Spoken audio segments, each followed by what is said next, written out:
So hello everyone, I am Aakash Gaur. Welcome back to आपका अपना Indian medical lecture. नया topic discuss करेंगे। हम लोग डिस्कस करेंगे बहुत सारी मेडिकेशन के बारे में, बहुत सारी डिसीज़ के बारे में, है ना। 10 से ज़्यादा बीमारी थंबनेल में आपने देखा होगा, उतनी ही डिसीज़ बताऊंगा। साथ में अगर आप मेडिकल स्टोर की मेडिसिन की लिस्ट देखना चाहते हो, इसमें मैं पूरी लिस्ट भी बताऊँगा डिसीज़ के अकॉर्डिंग, बीमारियों के अकॉर्डिंग मेडिसिन कौन कौन सी प्रेस्क्राइब की जाएगी। पर पहली चीज़, ये वीडियो केवल medical student, pharmacy, nursing staff और डॉक्टर के लिए है, ना कि पर्सनल व्यक्ति के लिए मेडिकेशन लेने के लिए हम लोग सलाह नहीं देते। ठीक है, स्टार्ट करते हैं एब्डोमिनल पेन। सबसे पहले जो डिसीज है एब्डोमिनल पेन से स्टार्ट करेंगे। होता क्या है थोड़ा सा वो समझेंगे, फिर उसकी लिस्ट देखेंगे एब्डोमिनल पेन में कितनी मेडिसिन लिस्ट के अकॉर्डिंग कैसे दी जाती है। स्टार्ट करते हैं। Abdominal pain mostly due to gas और सम टाइम मसल क्रम्प्स, यानी कि पेट में जो ज्यादातर जो गैस बनने के कारण और मांसपेशियों के सिकुड़ने के कारण एब्डोमिनल जो क्रम्प्स होते हैं, मसल क्रम्प्स होते हैं, ऐठन आप जिसे कहते हो, उसके कारण मोस्टली जो एब्डोमिनल पेन होता है। बाकी जो अदर रीजन होते हैं वो अलग होते हैं। ठीक है, आगे बताऊंगा। Abdominal pain also come from some organ of abdomen, यानी कि पेट का जो दर्द है कुछ ऑर्गन के कारण भी होता है, पर हमेशा नहीं होता है। नॉर्मली किसी व्यक्ति को अचानक पेट दुखने लग गया तो वो ऑर्गन के कारण पेन नहीं होता है, वो होता है एब्डोमिनल पेन। को समझना ही एक बहुत बड़ा विषय है गाइस। ठीक है, आप अगर एज अ परफेक्ट डॉक्टर हो तो आपको एब्डोमिनल पेन का एक्चुअल रीजन समझ में आना चाहिए। इसके लिए डेडिकेटेड वीडियो ऑलरेडी अवेलेबल है, एप्लीकेशन अपने यूट्यूब चैनल पर देख लीजिएगा। ठीक है, तो एब्डोमिनल पेन हमारे ऑर्गन के कारण भी होता है, पर मोस्टली ज़्यादातर कैसे मरोड़ के कारण, मसल क्रम्प्स के कारण या फिर गैस के कारण होता है। ठीक है, it is also occurring due to stone, बिल्कुल स्टोन के कारण जो पेट में जो पथरी बनती है उसके कारण भी एब्डोमिनल पेन देखने को मिल सकता है पेशेंट को। ठीक है, तो बेसिक है। आगे बढ़ता हूं थोड़ा सा। कॉजेस, क्या कारण हो सकते हैं भैया? इनडाइजेशन, अगर पाचन ठीक से नहीं हो रहा है, इनडाइजेशन से हो सकता है। गैस फॉर्मेशन, गैस के बनने के कारण हो सकता है। और कॉन्स्टिपेशन, मल त्याग के समय समस्या होना, मतलब कि ये भी एक कॉन्स्टिपेशन क्या होता है? कॉन्स्टिपेशन अगर होगा, अगर पेशेंट ठीक से स्टूल नहीं पास आउट कर पा रहा है, पोटी नहीं कर पा रहा है, उसके कारण भी पेट दर्द हो सकता है। डायरिया, दस्त लगने पर भी एब्डोमिनल पेन देखने को मिलेगा। फूड एलर्जी, किसी खाने से, किसी चीज से एलर्जी हो गई हो तब भी पेट का दर्द देखने को मिलेगा। फूड पॉइजनिंग, अगर फूड की पॉइजनिंग हो गई हो तब भी आपको ये प्रॉब्लम सेम फेस करने को मिलेगी। तो ये कॉजेस है, इंपॉर्टेंट है, आप याद रखिएगा। मैं यहां से आगे बढ़ता हूं। देखो, अब इस तरह से हमने एब्डोमिनल पेन समझा। अब इसकी मेडिकेशन देख लेंगे, कौन कौन सी मेडिसिन प्रिस्क्राइब होगी इसमें। एक आती है डाइक्लोमाइन 10 mg टैबलेट होती है, ये आप प्रिस्क्राइब कर सकते हो, ये भी एब्डोमिनल पेन के लिए स्पेशल है।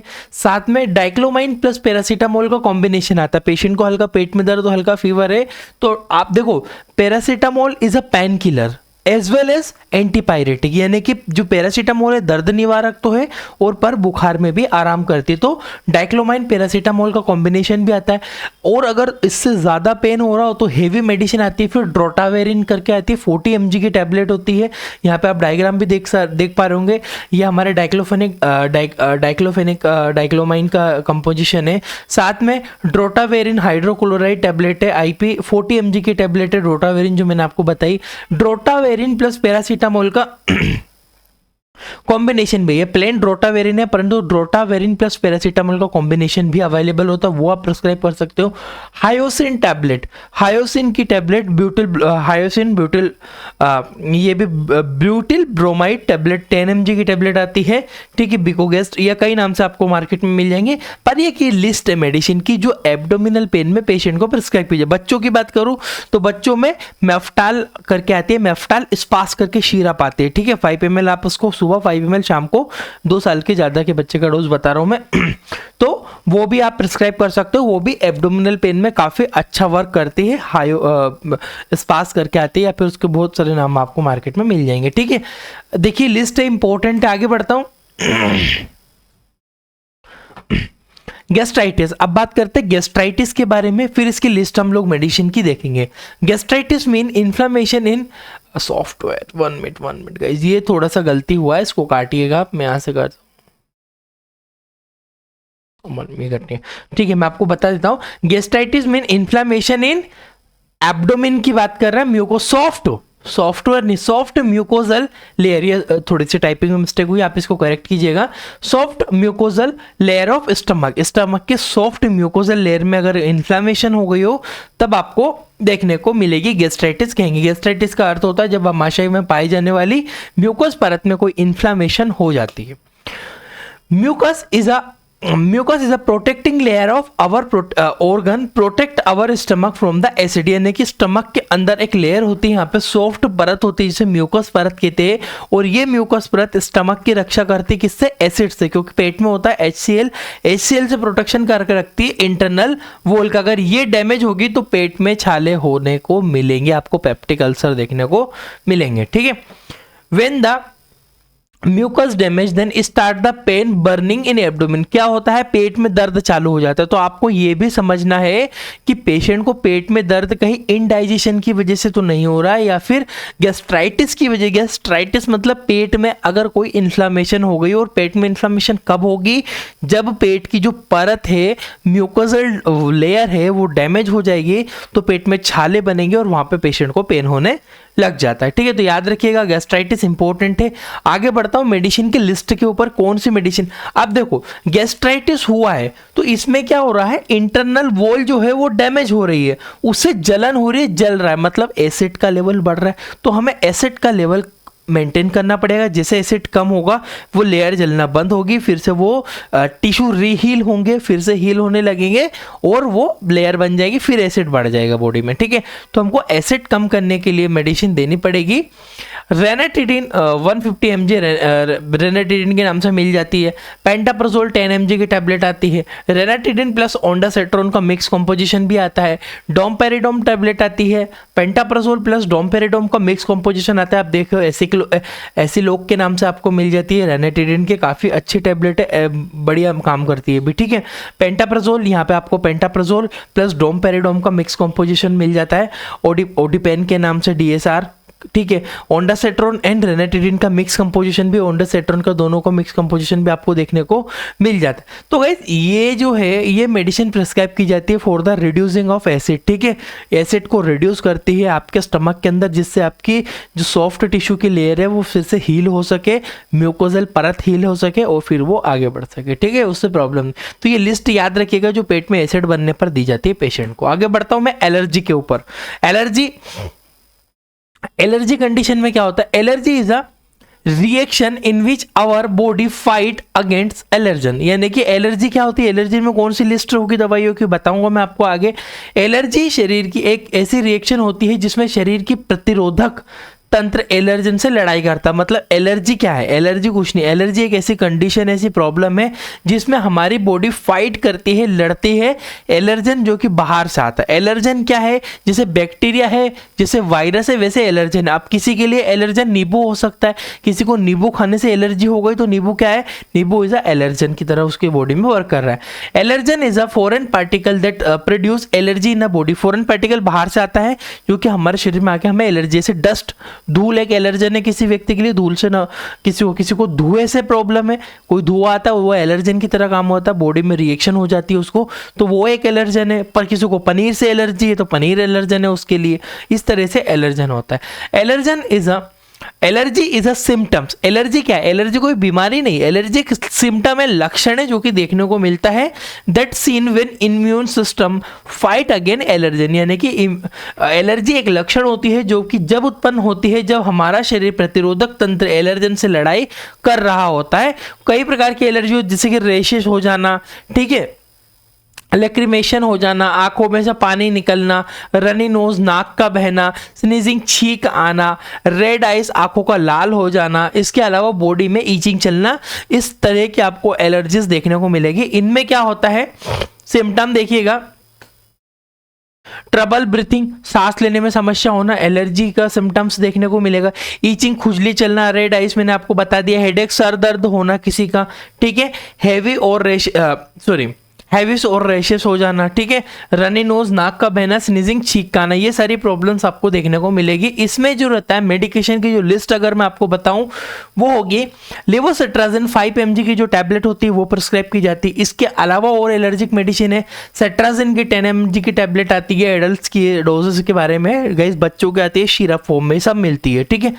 इसके अलावा हाइड्रोक्सीजिन की आती है 25 mg की टैबलेट होती है। डेक्सोमेथासोन के यहाँ पे स्टेरॉइड भी यूज करते हैं, 0.5 mg टैबलेट होती है। बीटामेथासोन के 0.5 mg की टैबलेट प्रिस्क्राइब की जा सकती है। इसके अलावा प्रेडनिसोलोन के 10 mg की टैबलेट, प्रेडनिसोलोन के इंजेक्शंस भी आते हैं। एविल 25 mg, एविल आपने सबने सुना हो, एविल भी काफी अच्छा काम करती है, एविल टैबलेट, सेट्राजिन टैबलेट और फेनेरामाइन मेलेट टैबलेट, ठीक है। फेनेरामाइन मेलेट जो काफी ज्यादा इस्तेमाल की जाती है, काफी अच्छा काम करती है।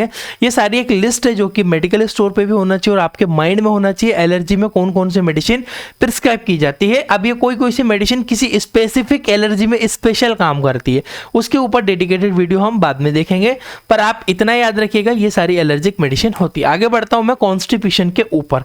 नेक्स्ट जो प्रॉब्लम डिसीज आती है कॉन्स्टिपेशन में, क्या होता है, constipation is a condition in which difficulty to passing of stool. Constipation ऐसी अवस्था होती है जिसमें मल त्याग में अत्यधिक समस्या होती है, पेशेंट को स्टूल पास करने में बहुत ज़्यादा प्रॉब्लम होती है। उसमें कौन सी मेडिसिन की लिस्ट प्रिस्क्राइब होगी बताऊंगा आगे। Constipation occurs due to changing in diet and routine. Constipation patient को होगा कब होगा, जब पेशेंट का रूटीन चेंज होता है। सुबह खाना खा रहा हो तो सुबह का खाना बंद कर दे, तब उसका रूटीन चेंज हो सकता है, ठीक है। अगर उसका जो फ्रेश होने का टाइम जो उसने चेंज कर दिया तब हो सकता है। कहीं सफर के समय उसका चेंजिंग हो रहा तब कॉन्स्टिपेशन देखने को मिले। Constipation also occurs due to less intake of fibre. अगर फाइबर की मात्रा कम खा रहा है पेशेंट, फाइबर अगर इंटेक कम है तब भी पेशेंट को देखने को मिलेगा कॉन्स्टिपेशन। कॉन्स्टिपेशन के कॉजेस क्या है, कारण क्या है, ड्रिंकिंग इनसफिशिएंट, पानी कम पीना, और अनहेल्दी डाइट, जो हेल्दी खाना नहीं खाना, मेडिसिन, कुछ दवाइयों की वजह से भी इंडाइजेशन हो सकता है। प्रेगनेंसी में इंडाइजेशन कॉमन प्रॉब्लम में देखने को मिलती है। स्ट्रेस, तनाव के कारण भी कॉन्स्टिपेशन होता है, ये ध्यान रखिएगा आप। और इसके अलावा एज, उम्र भी एक इंपॉर्टेंट करती है, ज़्यादा एज में कुछ प्रॉब्लम्स हो सकती है, ठीक है। तो ये कुछ इंपॉर्टेंट कॉजेस है जो कि आपको ध्यान रखना पड़ता है। मेडिसिन के बारे में डिस्कस करते हैं, मेडिसिन कौन कौन सी इसमें दी जाती है, ठीक है। बिसाकोडिल की टैबलेट सबसे ज़्यादा इस्तेमाल की जाती है, काफ़ी अच्छी टैबलेट है, लिस्ट है पूरी मेडिसिन की जो कॉन्स्टिपेशन कब्ज होने पर दी जाती है। इसके अलावा क्रेमाफिन लिक्विड टैबलेट आती है, क्रेमाफिन का लिक्विड भी आता है, लिक्विड टैबलेट भी आती है, ठीक है। लैक्टुलोस लिक्विड आता है, लैक्टुलोस के लिक्विड फॉर्म भी आपको देखने को मिलेगा। पैराफिन आता है। इसके अलावा ग्लिसरीन की सपोजिटरी आती है, बच्चों में भी सेफ होती है, बच्चों में भी इस्तेमाल की, क्योंकि बच्चों में 3-4 दिन तक तो कॉमन है, प्रॉब्लम रहती है। 3-4 दिन तक अगर वो पोटी नहीं भी करेगा तो कोई प्रॉब्लम, 3-4 दिन के बाद अगर 8-8, 9-9 दिन तक नहीं कर रहा है तब पैराफिन की या फिर ग्लिसरीन की सपोजिटरी इस्तेमाल कर सकते हो। इसके अलावा सोडियम फॉस्फेट आता है, सोडियम फॉस्फेट की टैबलेट्स भी आती है। तो ये सारी एक मेडिसिन की लिस्ट है जो कि आपको कॉन्स्टिपेशन में प्रिस्क्राइब कर सकते हो। आगे बढ़ता हूँ। अब देखो डिसीज तो कितनी सारी बीमारी है, एक वीडियो में तो हम समझ नहीं पाएंगे। अब हम डायरेक्टली डिसीज की लिस्ट के अकॉर्डिंग मेडिसिन समझेंगे, मेडिसिन अकॉर्डिंग टू लिस्ट के अकॉर्डिंग, ठीक है। पेन किलर टैबलेट की लिस्ट की बात करते हैं, कौन कौन सी पेन किलर होती है। पैरासीटामोल बिल्कुल as a pain killer work करती है। आइब्यूप्रोफेन प्लस पैरासीटामोल को मिक्स कंपोजिशन है। डाइक्लोफेनेक पैरासीटामोल का मिक्स कंपोजिशन भी आता है। एसिक्लोफेनेक प्लस पैरासीटामोल भी काम करती है। आइब्यूप्रोफेन 200 mg से 400 mg तक अवेलेबल रहती है, आइब्यूप्रोफेन भी इस्तेमाल की जाती है। डाइक्लोफेनेक 50 mg से 100 mg तक की टैबलेट आती है, इंजेक्शन फॉर्म भी इनके अवेलेबल रहते हैं। ट्रामाडोल 100 mg टैबलेट अवेलेबल है, ट्रामाडोल प्लस पैरासीटामोल की टैबलेट होती है। Ibuprofen plus paracetamol plus क्लोरजोक्सोन tablet आती है। इसके अलावा सेरेटोपेप्टाइडेज आती है जो कि पेन किलर, दांतों के पेन में काफी अच्छा काम करते हैं, सेरेटोपेप्टाइडेज टैबलेट। तो गाइस ये सेराटिडिया जो होता है, एक जीव होता है, उससे सेराटिन निकाला जाता है, उससे सेरेटोपेप्टाइडेज टैबलेट बनाई जाती है, ठीक है। तो ये कुछ पेन किलर की लिस्ट है जो कि आपको याद रखना है और हर एक मेडिकल स्टोर पे ये होना चाहिए आपको, ये भी, और आपके माइंड में होना चाहिए कि इतनी पेन किलर्स आती है। अगर आप चाहो तो लिस्ट पूरी बना के दीवार पे लगा के याद कर सकते हो इसको। एंटी एमेटिक टैबलेट बिल्कुल इन सब टैबलेट के गाइस अगर आप बोलो ना मैकेनिज्म के साथ में डिटेल से एक एक टैबलेट को पढ़ा है, आप देख सकते हो हमारी एप्लीकेशन के ऊपर भी, ठीक है। तो मेटाक्लोप्रामाइड की टेबलेट आती है, ये एंटीएमेटिक यानी कि उल्टियों को रोकने की दवाई है। 3 स्पेशल दवाई होती है। मेटाक्लोप्रामाइड की टेबलेट आती है, डोमपेरिडोन की टेबलेट आती है, ओंडासेट्रॉन की टेबलेट आती है। ये सारी जो तीनों टेबलेट है काफ़ी अच्छा काम करती है, इफेक्टिव है एंटीएमेटिक टेबलेट्स के अंदर, यानी कि उल्टियों को रोकने की दवाई है। आगे बढ़ते हैं वर्टिगो। अब किसी व्यक्ति को चक्कर है तो चक्कर की कौन कौन से मेडिकेशन आपको माइंड में होना चाहिए। स्टेमेटल एमडी की टेबलेट आती है, स्टेमेटल एमडी के अलावा सनार्जिन की टेबलेट आती है। इसके अलावा बीटा हिस्टीन की 8 से लेकर 16 mg तक टेबलेट आती है, 8 mg से बढ़ाकर 16 mg तक टेबलेट अवेलेबल रहती है। ये सारी एंटी वर्टिगो मेडिसिन है, चक्कर को रोकने के लिए दवाई है, याद रखिएगा माइंड में। अब आती है एंटी डायरियल, दस्त को रोकने वाली कौन कौन सी मेडिकेशन आती है। इसमें आती है लोप्रामाइड की टेबलेट आती है, लोप्रामाइड के अलावा एट्रोक्यूनिलोन की टेबलेट आती है, एंट्रोक्यूनिलोन की। इसके अलावा बाद लैक्टिक एसिड बेसिलस की टेबलेट आती है। इस एंटीबायोटिक के अंदर भी लैक्टो एसिड बेसिलस टेबलेट का कॉम्पोजिशन भी आपको मिलता है, बहुत सारी मेडिकेशन में आता है, ठीक है। तो याद रखिएगा एंटी डायरियल के लिए ये स्पेशल टेबलेट प्रिस्क्राइब की जाती है, उनकी लिस्ट है। आगे बढ़ता हूँ।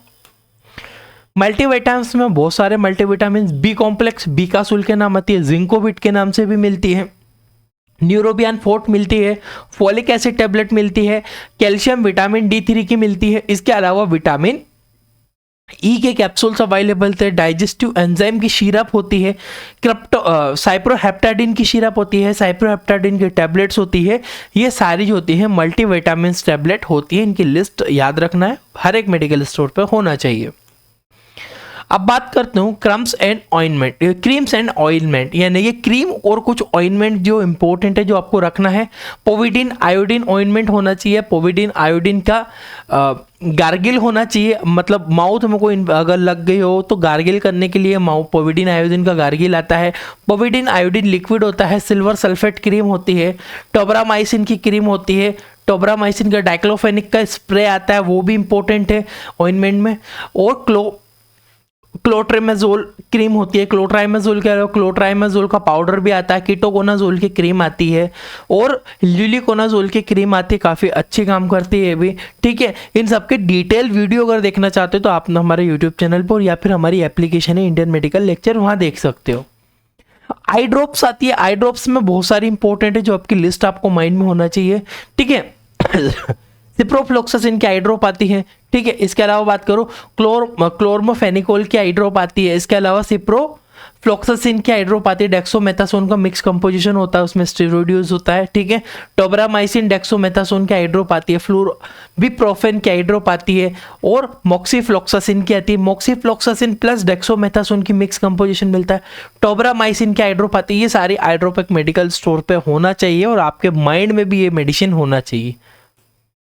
अब आते हैं कॉन्ट्रासेप्टिव पिल्स भी होती है, माला एन होती है, माला डी होती है, अनवांटेड किट होती है, अनवांटेड 72 होती है, अनवांटेड 21 टैबलेट होती है, एम पिल्स होती है और फ्लूकोनाजोल टैबलेट होती है। ये सारी जो है एज अ कॉन्ट्रासेप्टिव पिल्स इस्तेमाल की जाती है, ये ना याद रखिएगा, इंपॉर्टेंट है। आगे बढ़ता हूं मैं कफ सिरप के ऊपर। कफ सिरप में आपके पास क्या क्या ऑप्शन रहते हैं जो होने चाहिए मेडिकल स्टोर पे और दिमाग में भी आपके।